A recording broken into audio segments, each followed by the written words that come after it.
राम जी के मौरिया सुहावन लागे, अति मान भावन लागे।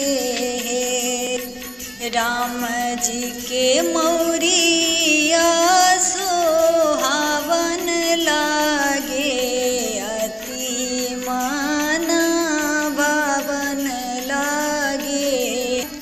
माई है मैं ना जानू राम जी के सिरे गुण की, मलिया के हाथे गुण है।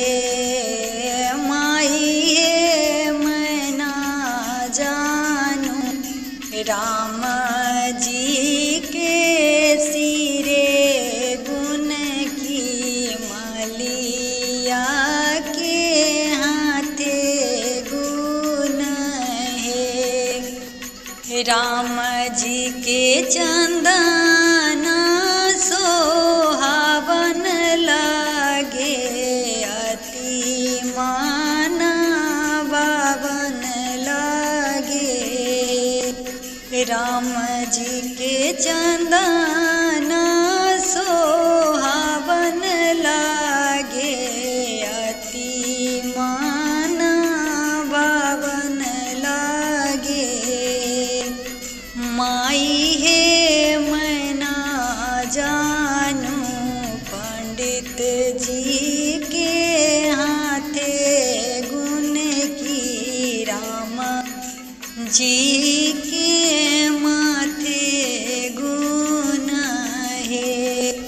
माई है मैं ना जानू राम जी के लीला रे गुण की, पंडित जी के हाथे गुण है। राम जी के सुटवा सोहावन लागे, अति मान भावन लागे।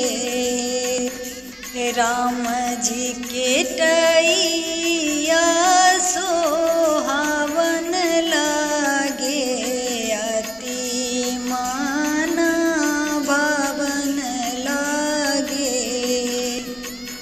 माई है मैं ना जानू राम जी के अंगे गुण की, दरजी के हाथे गुण है। माई है मैं ना जानू राम जी के आगे गुण की, दरजी के हाथे गुण है।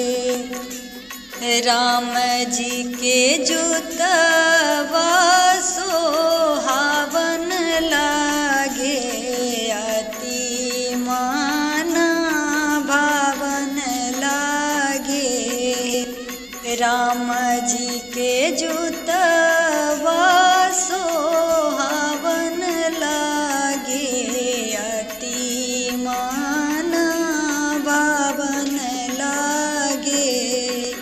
माई है मैं ना जानू राम जी के पैर गुण की, चमड़ा के हाथे गुण है। माई है मैं ना जानू राम जी के पैर गुण की, चमड़ा के हाथे गुण है। राम जी के रूप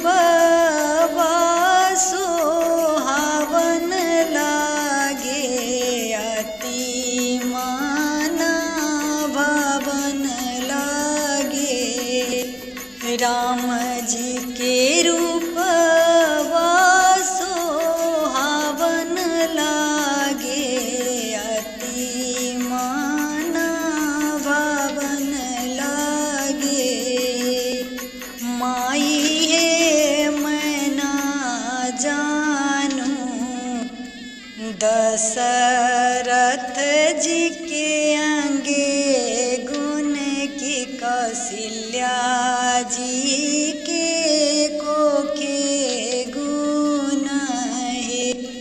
माई है मैं ना जानू दशरथ जी के